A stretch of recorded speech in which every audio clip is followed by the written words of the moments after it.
What is up? What is up, everybody? It is me, Mike Vanderpool, and I'm here today on the Make It Happen podcast with a very special guest, a person who I've been looking forward to talking to for a long time. Special guest, man. Special guest, Dean Davis. You may not know Dean, but you definitely probably know his work if you're out and about in downtown Toledo. First things first, Dean, thank you for freaking coming on, man. Oh, man, it's an honor. I know, we were going to try to get on over the summer, and summer's always like it's like my war zone, of life.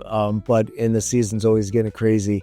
But I can't thank you enough for your patience to work with me and get me on the show, man. It's a great place. Definitely worth the wait, man. Yeah. Today we'll talk to Dean about the mural projects that you've got going on downtown Toledo and other places. We'll talk about the River Gallery project, which I think is kind of is that your big, hairy, audacious goal? We'll go down and talk about it in detail. But, it started out as like this unmanageable goal, and then it evolved to 100 pieces of public art in the Toledo landscape in the next 7 years. So let's go. What we're going to do is just really make Toledo vibrant. I mean, we're peeling back every corner of the city, putting a piece of artwork in it, and letting the culture kind of talk for itself. And obviously that'll get us into the relationship you've just started with Keep Toledo Lucas County Beautiful and Adam Cassidy. For talk about that. Yeah, absolutely. But first things first, let's get to know you a little bit more, right? Please, man. Art, I'm gonna pull this out of my head right now. Art is only as cool as the artist that made it. Is that fair? I think that's an interesting title, man. I think because artists always have this like sense of egos, right? And we're always known as like, oh, he's unapproachable, or these kids don't, how do you talk to these artists? And I've always tried to really remain like more humble, right? But once you use the word humble, you've kind of, I'm the most humble person. Yeah, I know, right? It's one of those things that you can't say without diffusing its definition. Right. And so I really don't want to be that guy, when people talk to me. I'd rather be approachable, because that's where good ideas come from, is when it's more of a collective conversation. I made a very conscious effort to push towards public art more than gallery art. And those two worlds live in the art world, right? They're shared in the art conversation. However, public art is more of a servant leadership game. And that's what the way I define it. It is for the community. It's simply for the community. So you do have some boundaries when it comes down to the freedom of expression, right? You've got to be more sensitive to how that representation lives. It's not about saying, I'm going to paint what I want, right? And how I feel right now, and then force feed that to a community. That lives very well in a gallery. And it's been done for thousands of years to do representation of art that way. But when it comes to public art, it needs to be community-based. I mean, public art leans a little bit towards commercial art, right? You as an artist don't have the final say. You're pulled into somebody else. Never, ever, ever, ever. I mean, I think some of the cities that we've watched public art develop in so lightly, right? Dayton in Cincinnati, Fort Wayne, Indiana, Detroit, they've all doubled down, and they've shown like tremendous economic growth because of what they did with public art. Fort Wayne did an amazing study. It's on a YouTube series right now. And what they've done is insane, by documenting what public art did simply for their infrastructure of tourism. And also it was a Rust Belt city. Now it's actually a thriving city. And it was basically from public art. But they just went in and did renegade art, right? Like they made it into a gallery. It was just like, artists, you paint whatever you want. Artists, you paint whatever you want. It wasn't necessarily culturally driven towards the community that it was driven towards, right? The big goal from the 100 pieces of public art is, let's tell the Toledo story as of 2026, not 1949, right? When the Jeep was rolled off there, not the 30s or the 20s when we in our history, right? I'm saying, let's tell the story of 2026, of what's going on in the Toledo culture right now. Give us a history lesson of the Eastern Europeans that migrated here. Give us the history lesson of the African-American culture that migrated during the industrial era. We can do all that kind of stuff too, but do it with this light that we have right now, these colors in the palette we have right now. And I think that's our success. That's what I'm trying to drive towards. Very cool. Yeah. Man. So where Where was Dean as born? Yeah. Sorry, back for you in that one. No. So I keep on landing in like the top story right now, but the funny game is I just went back to my hometown, back in East Toledo. So I was born actually in the North End, and then my parents quickly moved towards the East Side, and so I grew up back in the '80s. And it was funny. I was back over at Birmingham Elementary yesterday, working with kids, and every time I would say the '80s, this kid in the corner would go, just aging me, right? Just sizzling me down with his face, man. And but growing up back then, the East Side was a very clear melting pot of cultures, right? It was a Hungarian neighborhood that also had a Birmingham Terrace, that was kind of like locked inside of its geographical kind of like location, but also the school was on the other side of the expressway. When the expressways comes through these communities, it breaks them in half, right? And so the Hungarian neighborhood was always known for its own identity, right? And it still does. But after that, I knew I was going to be an artist then. That was back in '85. I discovered that I was going to be an artist. What? How? I wasn't paying attention in school like most people do, right? And I figured out that I could create dimension with letters. And I saw that, right? And at a second grade maturity level. And I saw that it was easy for me to represent things. Like I could draw things and get their intent figured out. And then I started developing tools. And then I had the pleasure of going out to Clay High School, where they had an amazing art teacher, and some strong pedigree of artists. So we have a arts commission in Toledo, and it's driven by Mark Folk. He was at Clay grad. We have Chris Rodriguez in town. He's an amazing artist. He's a Clay grad, right? So Clay has done its job with producing amazing artists. And then after that, I was supposed to head down to Savannah, Georgia. Actually, I had a 1-year scholarship, and SCAD. Yeah, that's right, man. Savannah College of Art and Design. That's it. That's it. Acronym. It was an amazing opportunity, and life threw me a curveball, and I ended up joining the service instead.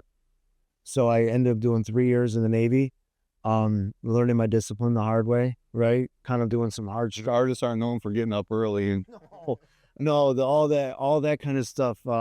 And orders. That was the big thing the Navy taught me, right? And never to volunteer, right?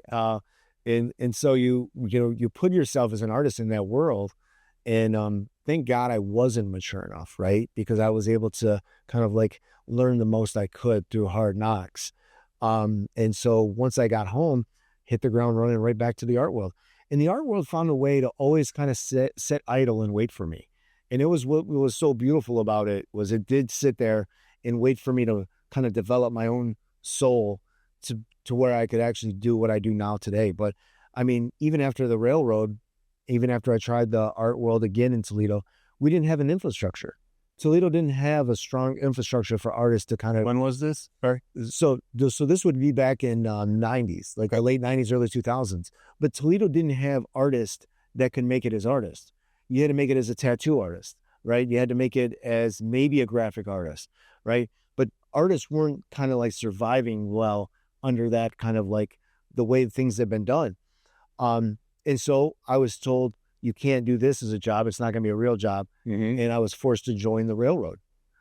Joined the railroad in 2005, and I made it all the way to 20. And it was probably the most miserable time I could ever exist, just because it just wasn't my purpose. You weren't creating nothing. Yeah. And you couldn't find a way to create for yourself. Like it was too much. It was too bipolar. And what it taught me is that if your external environment is so different than what your internal environment wants, that also can create a bipolar diagnosis, right? So I was diagnosed bipolar, right? I was diagnosed with all these different antidepressants and SSRIs and mental health issues, which we also quickly labeled back there in the early 2000s. So they would feed me drugs rather than just realizing that it was the outside course, right? It was the outside thing causing the problem. And then, addiction found its course, its way through me, which a lot of people do. And, I escaped that. And I've been clean now for over 10 years. And, also looking at it from a lens of an artist, the art waited for me until I was ready. And now I think in the last 5 years, been able to have a good relationship with it. Very cool. So, yeah. And first, thank you for your service. Well, thank you. No, hey, it was easy for me, Well, and I know I had to go back to a desk job for about a year during a transition phase in my life, and I'm not a desk job. Oh, that's tough. Yeah, It's you're not, shit out of me, bro. right? Yeah, like you just had no motivation after the facts. Like you put on 10, 15 pounds. You just Miserable. yeah. Miserable.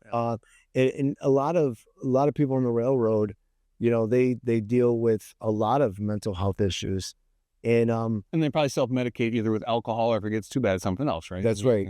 Everyone has vices out there, Yeah. and I think that's where we should really look at jobs like that. Industrial jobs, around this region, around Toledo, are a very common safety net, right? Let's go to Jeep, go work over at Jeep, go work at Dana, and I'm not saying those are bad jobs. Those are jobs that's a purpose job that, someone can feel happy about that job.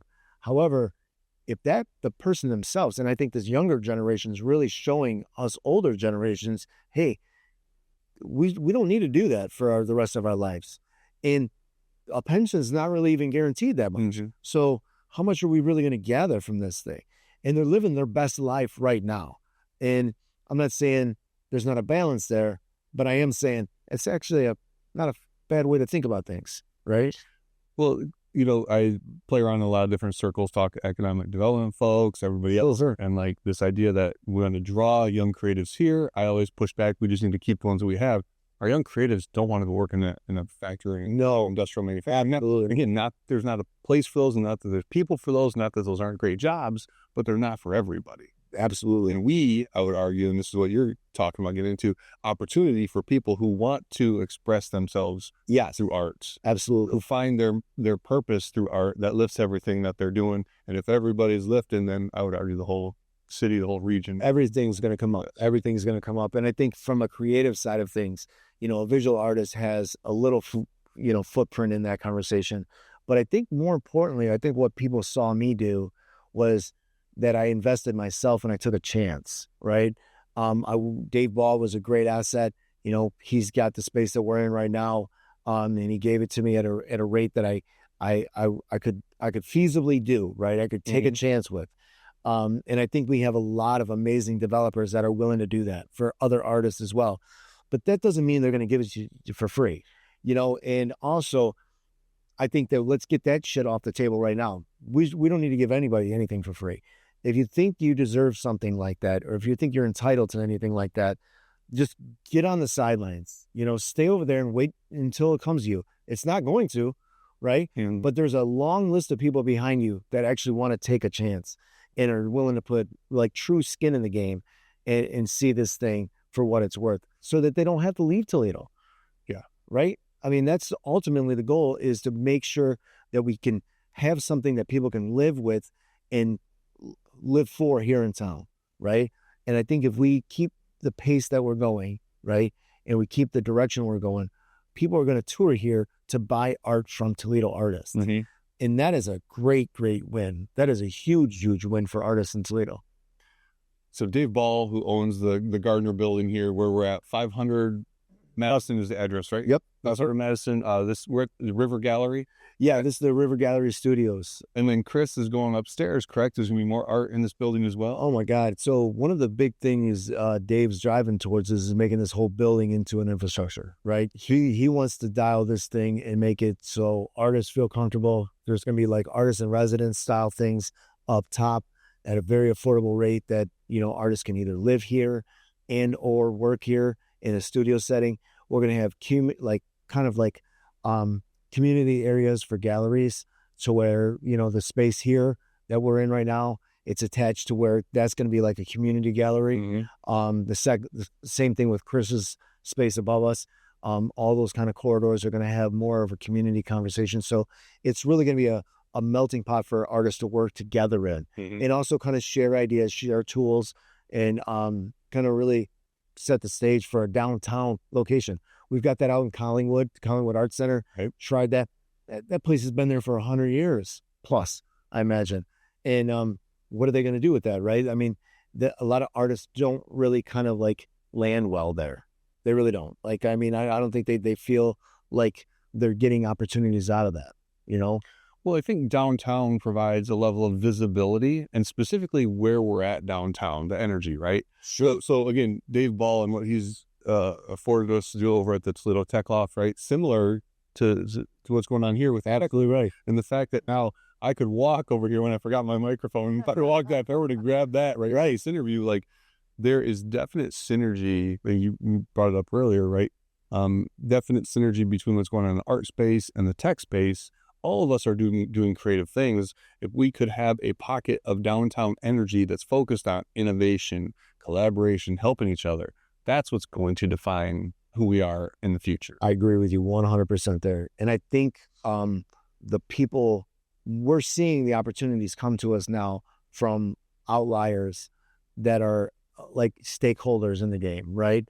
The people, instead of the cold days of where it had to go through channels to get to us, and it did get to us, or they got picked by people that weren't really even qualified. They were picking because they gave it to their friends, right? Those projects got sorted out because of friendships and relationships. Now we're seeing that this underground current of talent is coming, and it's coming to the top very quickly. These developers now know that there's choices, right? They don't have to take their normal course of action. They can come to us and say, hey, you know, we want to do a project like this. We've got an amazing project right now with SSOE, right? Who's a staple in Toledo downtown.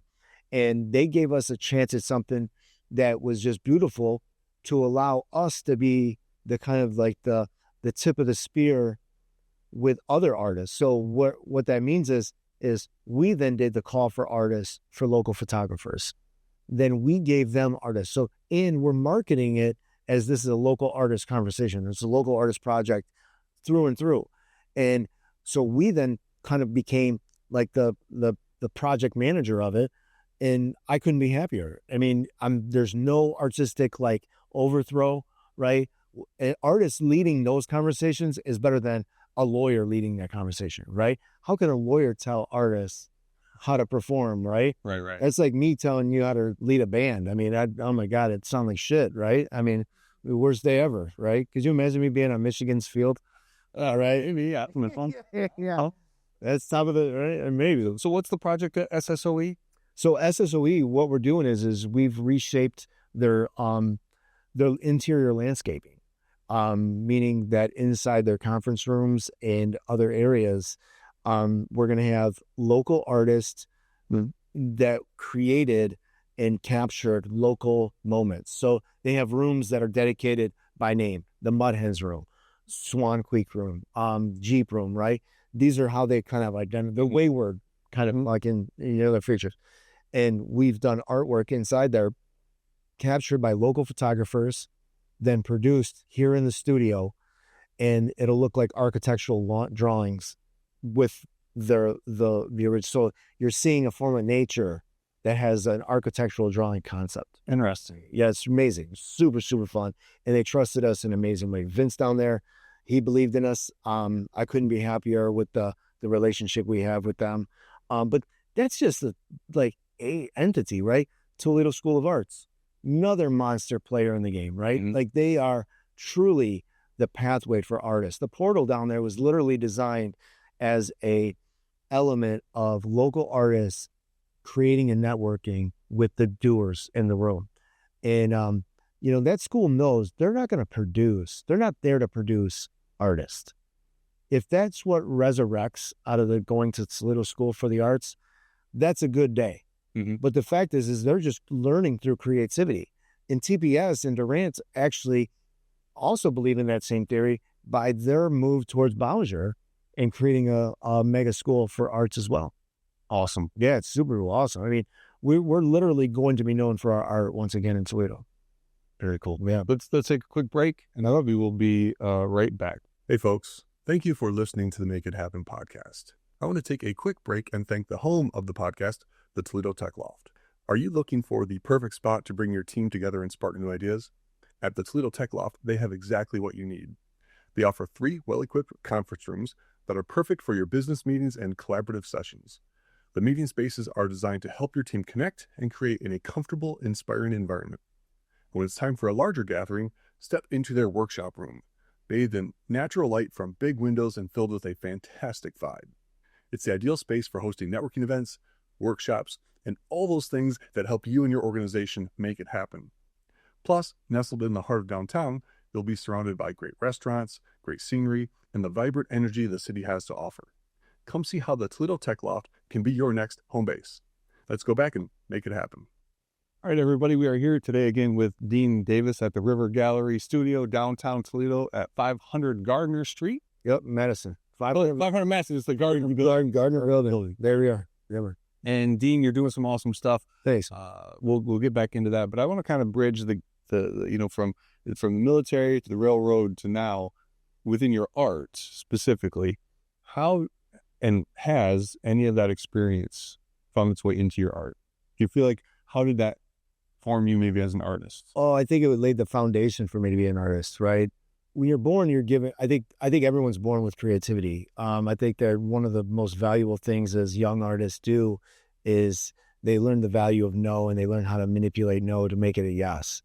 And they find ways through art to kind of like endure those things a little bit. But still, you've got to go through life experiences to really channel like what kind of artist you really want to then dedicate yourself to. Or what you do then as an artist is you develop a taste, right? And I think that there's a lot of artists that are talented. There's no shortage of talent in Toledo by any means. It's really about exposure of the tastes of that artist. And what I mean by that is you have to, the only way you can experience taste of something, right? Whether it's like, whether you like it, whether you don't like it, is by experiencing it, right? How can you say you like lobster if you never tried a lobster, right?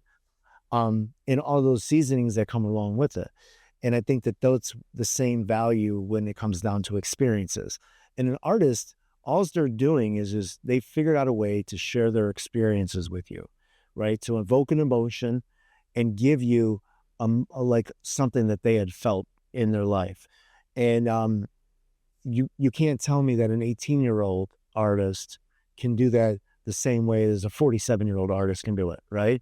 And if you're dedicated enough from 18 years old to 47 or 48, like I'm about to turn, that's 30 years of experiences. That's 30 years of tasting things. I'm getting the shit kicked out of you. And yes, and getting back up. Yeah. And I think that's the name of the game of humanity, is getting back up, right? So where we're at as an artist, as where I'm at as an artist is I'm at that layer of, I went through the entire like 30 to 40 decade of my life. And I said, I don't want to just be an artist anymore. I want to be a craftsman, right? And I changed that definition or that term. And what I did was I started exploring things. I started exploring bending metal, forging metal, woodworking, melting and playing with glass, right? Doing all those kind of things, right? I experimented so widely. And all those things did was enrich my toolbox of being a creative person. And now when I paint, people ask me a lot, well, how did you paint that? Did you use acrylic with that? Or what did you use? I said, I use fucking everything. Like if I got to go into it with an airbrush, if I got to go with a paintbrush, whatever, if I got to use my vinyl machine to create lettering to make sure that it's crisp, I'm going to do it. Right. Same thing with AI. It's just another tool in my box. Right. I don't know the depths of AI, right? I don't experiment with it that much. I know enough of it to make my projects live a little bit better. And I've seen you experiment a little bit with AI, generative AI on social media, where you've got the picture of your work and then you're using that AI to animate it, right? Yeah. I don't know if I've scrolled through all the comments, but I think there's a little bit of there's back and forth on there. Well, Chris, actually, your partner down there at Tech Loft, he introduced that to me, right? And I couldn't be happier. A big shout out to him. Correlation director of the Toledo Tech Loft. He threw that back my way on what that could look like, and it was incredible. But we're going to take that actually to the next level. So we see that on a screen. What happens if we took that AI manipulation of the mural and we projected it? Right. So that at nighttime, instead of just having cold, static lights living on the mural, we actually have a projector that lights up the mural, and the mural moves. Yeah. Every hour it just spins through a cycle, right? That's a game changer. That's a game changer. And what's the technology? What's the cost? That's not a heavy footprint of cost, right? Especially if you're going to light it already. So instead of lighting it, you throw a projector on it. You got a little AI game plan to it. Boom. Now we're talking a whole nother level of mural, whole nother level of public art. And I think that that's the evolution of what public art is. And I know that that's what we're going to do in Toledo in a lot of ways. So what I've found using AI in some of my endeavors in academia is when you give it good source content, it can do some really cool things. Okay. Really cool interpretations. So very similar to what you're doing, right? For sure. Did the argument, right, tends to be, well, AI is going to take my job, or AI is doing this, or AI is doing that. You know, when we think about just the mural example, and again, it's just a picture that's now animated. Your frog mural, right? The frog kind of jumps out, right? And there's over, what's that intersection? It's right off of Summit. So that would be St. Clair and Madison. St. Clair, okay. You know, that frog jumping out there, that without AI, that probably doesn't help, right? How are you going to pay somebody to do all that? And there's no way we would be in that conversation. Like it would take a very long time of effort and budget to create that and we were able to do it so fast, right? If you're worried about AI taking your job, I believe you have a job that's probably untangible to begin with, right? You're a data collector, you know, you're throwing papers around. You're a shuffler. Your job was probably, or could have been, on the chopping block a long time ago, right? But we've never been, just because your job left you, right, doesn't mean you should stop working. And the idea of, I think that was the universe just getting rid of a mundane job, right? And that's what this AI was really, I believe that's what it was designed for, to help humanity, to get back to us being humans and purpose-driven, right? We're not supposed to be computers. Like, humans shouldn't be sitting there stacking up fucking papers and shuffling middleman shit, right? Like, let the AI world do that, right? Let the computers do that, and then let's create like humans should do. But there are some very strong feelings and some very valid opinions, I think, in the creative space, right? So the creative writers, the artists themselves, I know from some conversations with artists and writers, no AI, we're going to stand against it, we're going to resist, everything else like that. And they do have some valid points. Yep. What's your experience like with other artists? What's the art community conversation having from your perspective? Well, you know, I watched the thing last night about Matthew McConaughey trademarking his voice and his face. Do I think that AI needs boundaries? Humans need boundaries, right? And capitalism needs boundaries, right? I think that one of the greediest countries we live in is the United States. And I don't mean to shed shadows on the United States. I think it's a beautiful country, and I couldn't be happier to live. We have the opportunity and the freedom to say that. That's right. But let's just be honest about the level of capitalism that goes on when it comes down to, it needs boundaries, right? We need to have a more logical boundary conversation there. And so when it comes down to AI in the creative space, it's here, right? Let's coexist with it, but share with your boundaries with it, right? Just because we're programming AI does not mean you can't put the boundaries in its place, right? And you could give the guardrails here, right? And also, like I mentioned before, just because AI spits out something doesn't mean you have to stop there. Let the human then attack it again, right? It's just another platform for us, right? And back in the late 90s, the early 90s, Photoshop, Adobe came to the table. From my understanding, Photoshop was designed by some airbrush artists out of California, right? That were techies, right? Some nerdies, right? That were doing their game, right? And they were also amazing artists, but they wanted to integrate it to computers, right? The art world was up in arms. They were, this isn't genuine. That's bullshit. You can't just the computer's making you lazy, all that shit. Show me one artist that doesn't use a computer right now. Show me one marketable artist that doesn't use Instagram right now, right? You know, if you want to die on the hill with this thing, it's not my hill to die on. I know that. I'm going to use AI as much as I can to adapt to another form of art that's going to be next level. Yeah. But I just know from my experience that I'm not going to go anywhere and stop short just because somebody tells me to live more primitive. My hope is that because, and we've seen this before, when a technology lowers the barrier for entry, lowers the bar to entry, right? When we had digital come into the movie space, and now it was cheaper, more accessible for people to make movies. Yep. We had more to choose from. That's going to, the optimistic part of me is hopeful that that's going to make us reevaluate or rethink about what it means to be human, and hopefully more human things, more humanity comes into our art. And that's the stuff that, right? I like that. And not just That's a really good point of view. Art itself, but even inside of our media and all of everything that we're consuming now through those devices. Sure. Right now it's all data driven, algorithm driven, trying to make you feel like shit so you buy stuff. I'd argue. I would agree with that. Is there a way that some of what we might realize now through this is what it really means to be human, and that desire to achieve that is now something that gets built into these tools that lifts us up instead of just flattening us down to sell us crap? I would hope so. I think that it would be a great day if we would start trying to give back to humanity than try to constantly pick the bones of humanity like we have been doing. And you know, that's something that's wishful thinking.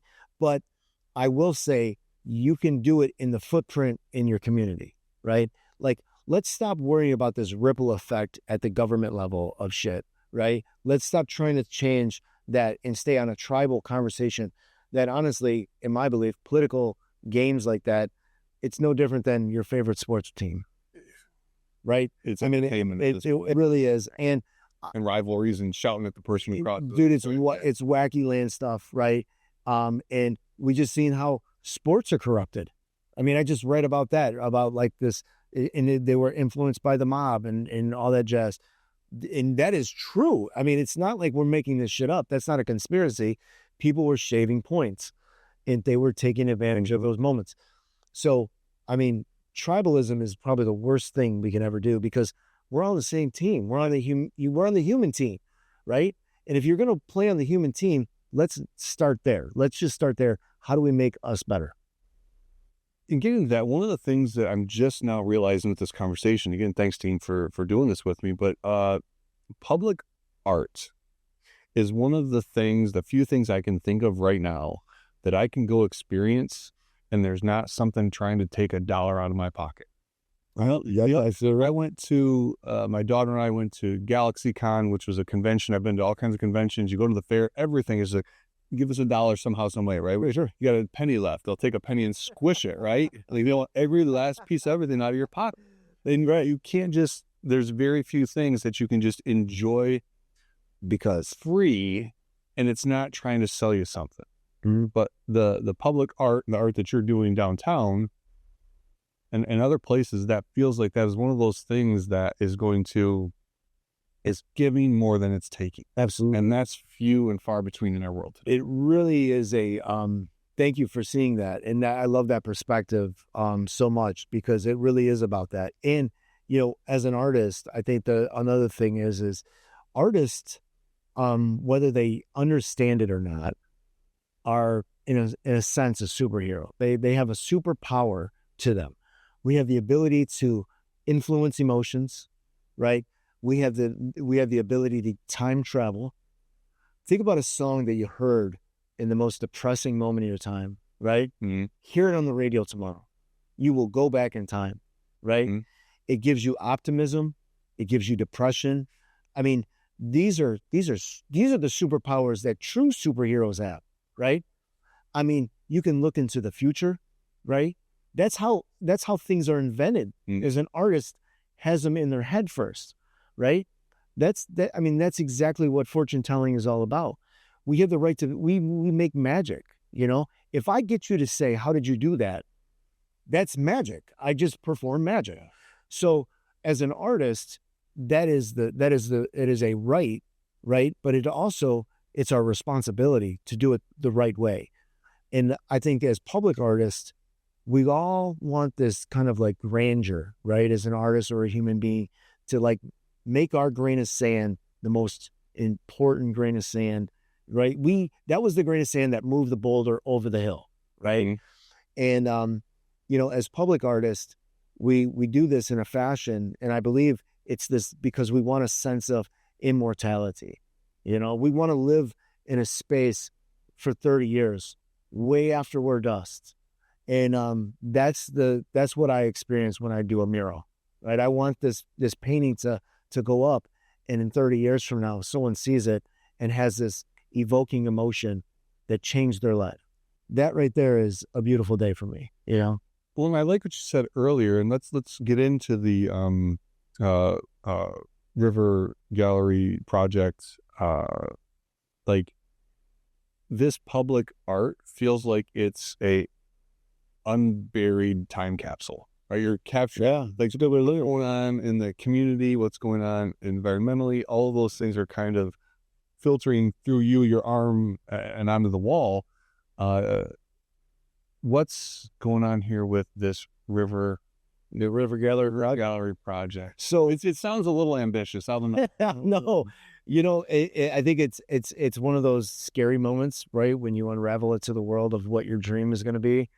In the dream of 23 murals that live down the Maumee River to connect Lake Erie to the largest mural in the nation, is very ambitious, right? It's very ambitious. And there's a lot of people that are, I would say, betting against me in this conversation. That's good. And good. I could tell you, I can't wait for them to eat on that, right? Because it does fuel me a lot. But as an artist, I mean, why shouldn't humans have something that scares the shit out of them? Like, why shouldn't you have something that drives you to the point of you wanting to give up daily? I'll be a liar if I told you that there's moments that I'm like, I don't know if this is going to work out, right? But I still keep leaning in on it. And that's what humanity is supposed to do.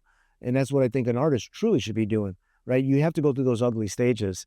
And we've found the partners. I think that this is where the world has said, you know what, I think this is a good idea. And I think that we want to support it. And that's the world saying that, not the politicians 100%. But we did have an amazing conversation with the mayor of Toledo. He's, this is going to rebrand Toledo, what we do here, right? This is a relationship thing that not only me is going to do. We're going to have multiple artists from other parts of the region come to have these opportunities to paint on these walls as well. Toledo's just the perfect size and the perfect canvas for it. But when you get the buy-in from the mayor, right, and you get the buy-in from the deputy mayor, and we get the buy-in from all these developers, right, now we're talking. Like, now you've got people that are also pushing you, saying, yeah, just go paint. We'll deal with all this kind of jazz. And that's an accomplishment. But to think about the riverfront and to say, for hundreds of years, this thing's been waiting to be painted. It's been categorized as like this landscape of industrialism. And now we're going to put faces on those industries.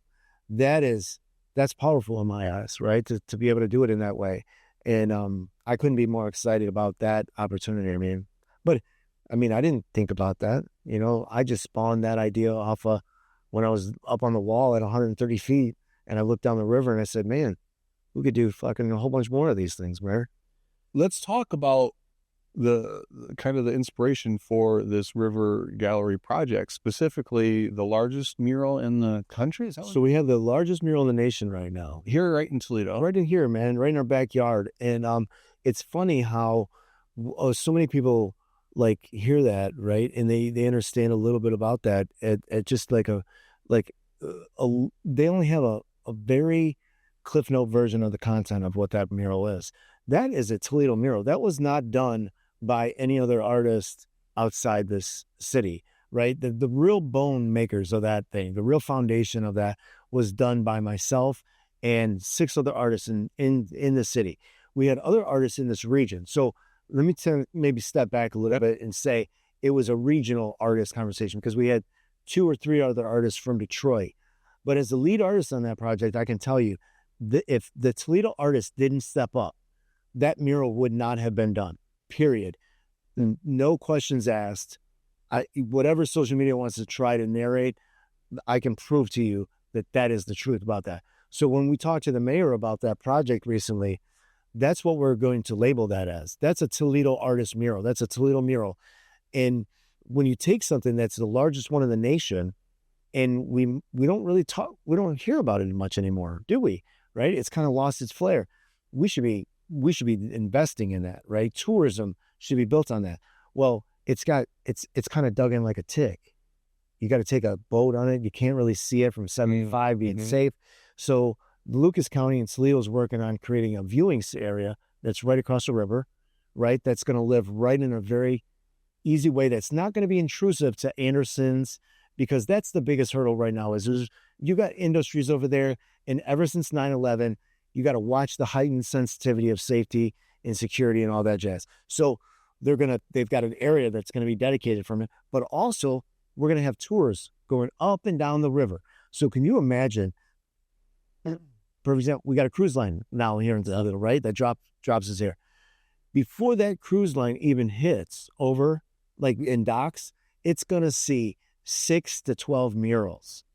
It's going to see the largest veterans mural in the entire world, not country, world, that it's dedicated to every conflict the United States has been in. So when you think about that, right, and you're going to have we have the second largest flour milling company in the entire world, and it lives right here in Toledo. We're going to showcase that, right? Mendel Milling Company has already reached out, and they want to partner up with us. Then you got Midwest Terminals and the whole Port Authority. They're 100% behind this project. And we'll be able to decorate those whole facilities up and down that riverfront. So when you travel up it, it's nothing going to be, I mean, the eye candy is going to be insane. It's just going to be insane. Well, and that's been one of the, so I grew up in Monroe. We had the Ford plant. We've got all the other things, right? You go to like a place, Tampa, Florida, any of these big cities, they're primarily big cities built on waterways and industry, because that's what drove the growth of Charleston today. I just came from Charleston. Yeah. And for us to see all of those weathered surfaces more as just like perfectly aged canvases, sure, than anything else, that's I mean, pretty cool. Yeah, and it's like visionary, right? And it goes to taste, right? Like I was mentioning, right? Like how does somebody invent a baklava cheesecake? Like Suk has over there, right? Which is probably the most incredible thing. It's about seeing things and then rearranging them and then putting them back together in a way that is a chance. Well, and that's creativity, right? Creativity isn't having every color of paint and every type of brush and every type of everything at your disposal, right? Creativity is having some level of constraints that's forcing you to do something differently, or maybe like, use your elbow. I don't know, elbow. No, you're right. You're right. So what's the status, timeline? How can we help with the River Gallery project? Well, the timeline is 7 years. In 7 years, if we could take a crystal ball and look to what the city looks like in 7 years, it's going to have a huge landscape rearrangement. We're going to showcase things. I mean, when we did the frog underneath the high level bridge, right? People don't look at that park anymore the same way. That's incredible to me to think about that. That all you needed was somebody to lean in for 5 days, and now for the rest of its time, it's gonna be there, right? It's gonna change itself. When you think of the rest of the city, right? And it's not just the downtown corridor that we're going to focus on, but we're also going to have sculptures that go up and down the river, right? So you're going to see it from afar, but you're also going to be able to be present to it as well.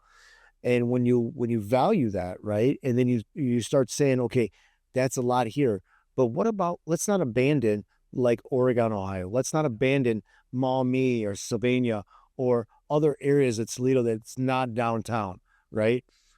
North End, I'm sorry, the South End does a great job of it, right? They've already started. Why is South End so different than the North End when it comes down to taking charge and decorating the city?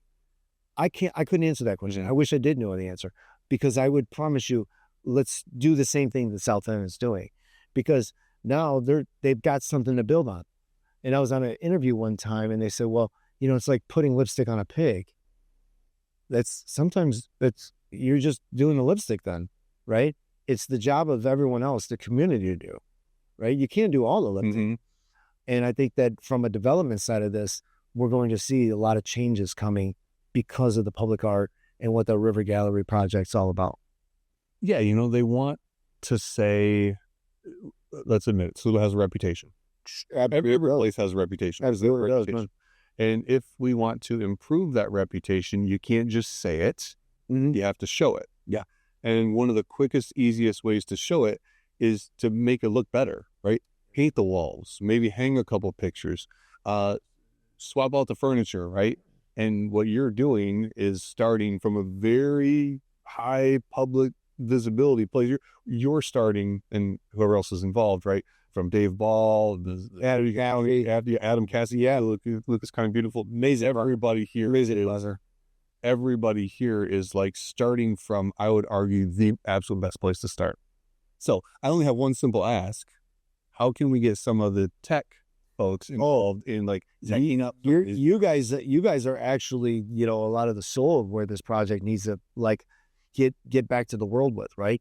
We can do this and have it to where the Toledo people can enjoy it, right? Mm-hmm. But also what I need from the tech world in a lot of ways, and this is the partnership that I'm asking for, is how do we get that marketed to the rest of the world? How do we broadcast that?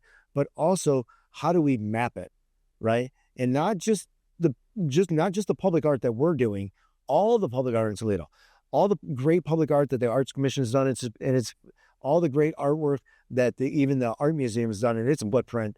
How do we get all the pieces of public art so that when people come here, they are going to get a real tangible, really amazing app or some sort of mapping system that goes in, telling the stories, really giving a relay, because Cincinnati has 200 pieces of art and they're scattered.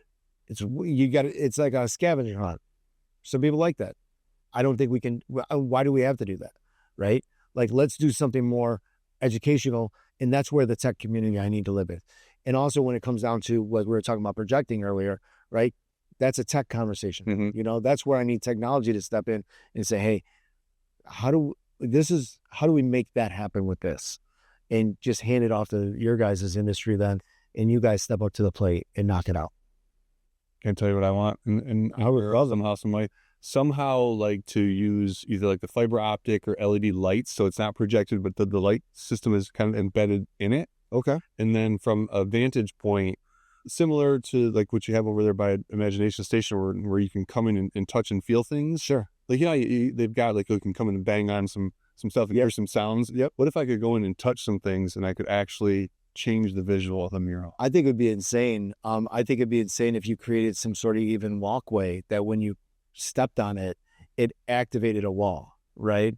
Yeah. I think that that's where technology is, right? Yeah. Like, those are conversations we can actually have and visualize that, because we know it's possible. Well, and to your point, right, if we can find a way to have some of these cool things that can bring people into the heart of the city, where the stuff is at, where it's easy to capture a mass audience, and then have a system or a tool that helps them kind of explore and discover, there's obviously some art in the hallway that's Toledo Tech Loft. Mark Benningove has a bunch of immersion, investing in immersion artists that are down over at Toll House. There's art everywhere.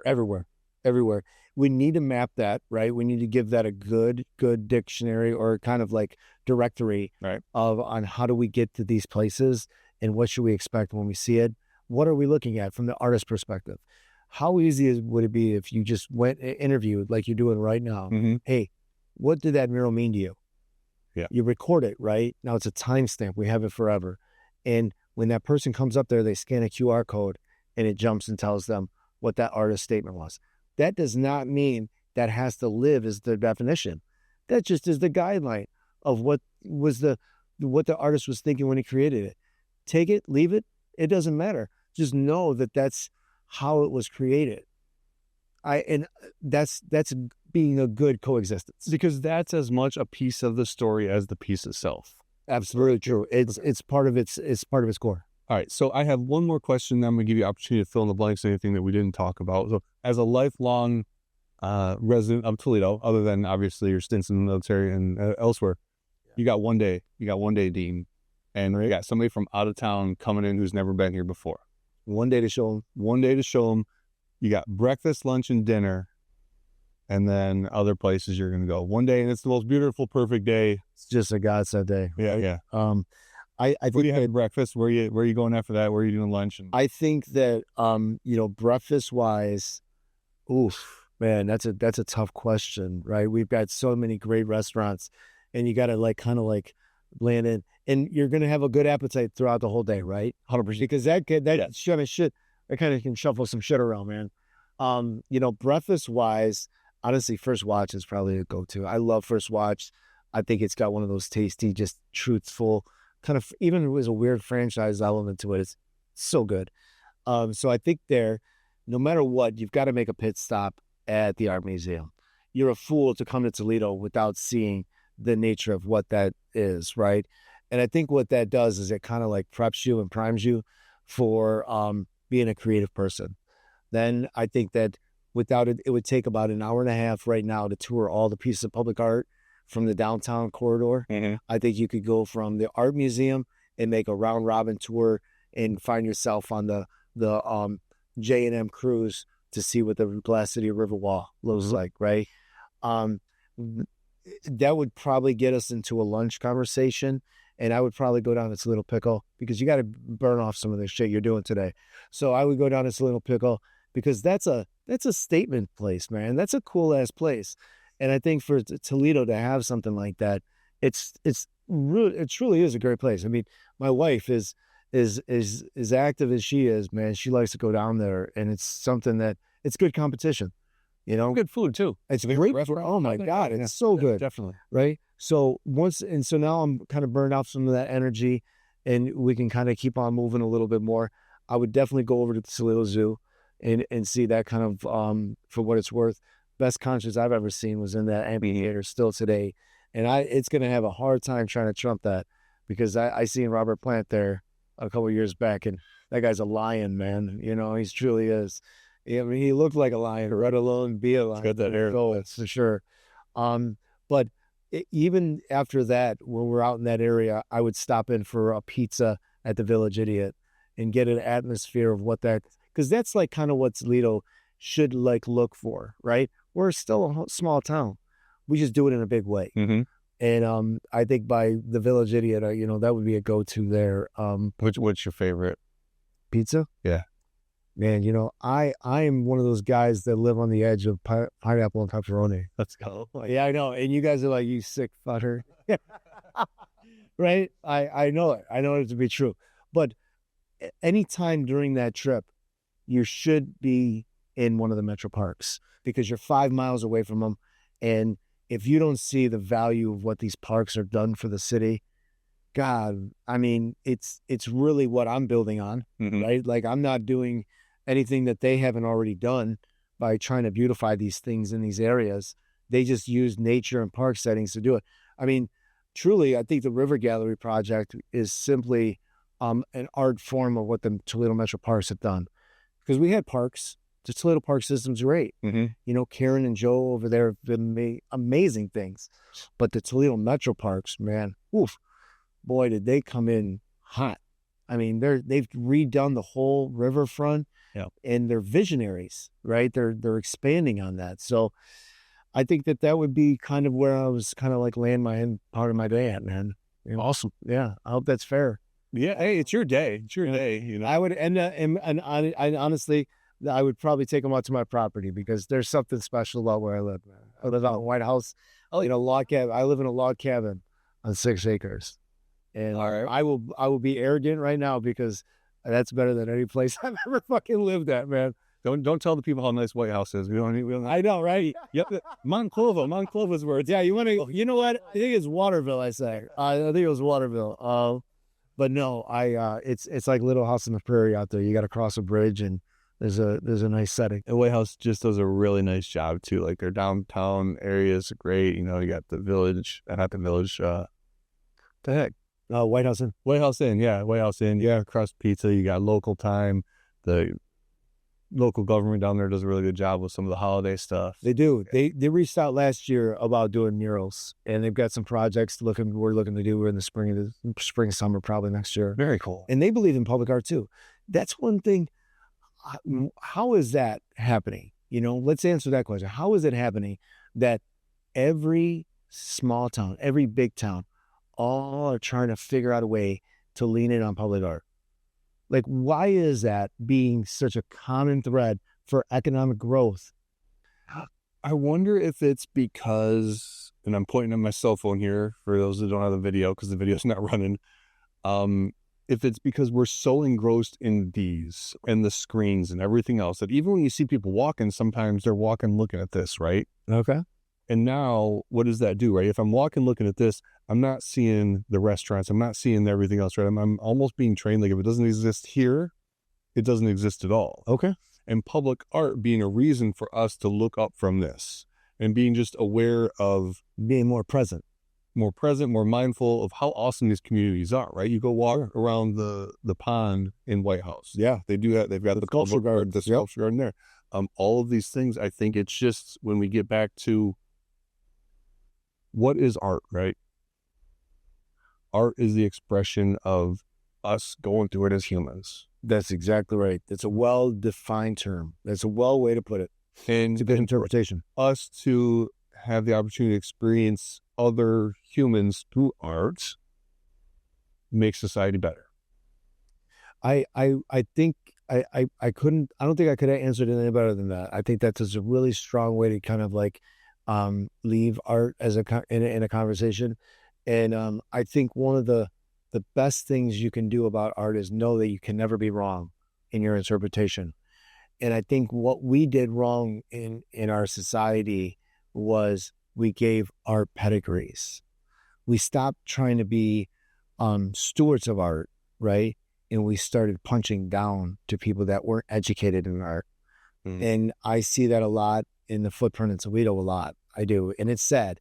And I think that that's my biggest thing that I'm upset with is that you don't have to have a degree to be a good artist in Toledo.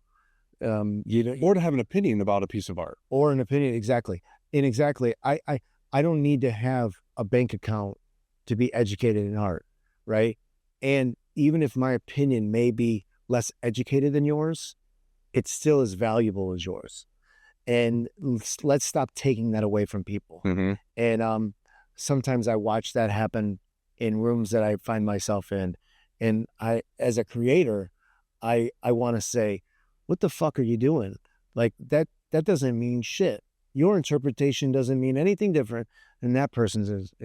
As a matter of fact, I would take a child's interpretation of a piece of, I cried at the TSA show because I couldn't get a grip on my own show just a couple weeks ago.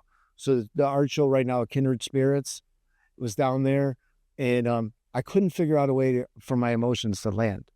And I've never told anybody this, except my wife. My wife knows about this. And I couldn't understand it. Like, why can't I land on an emotion with this?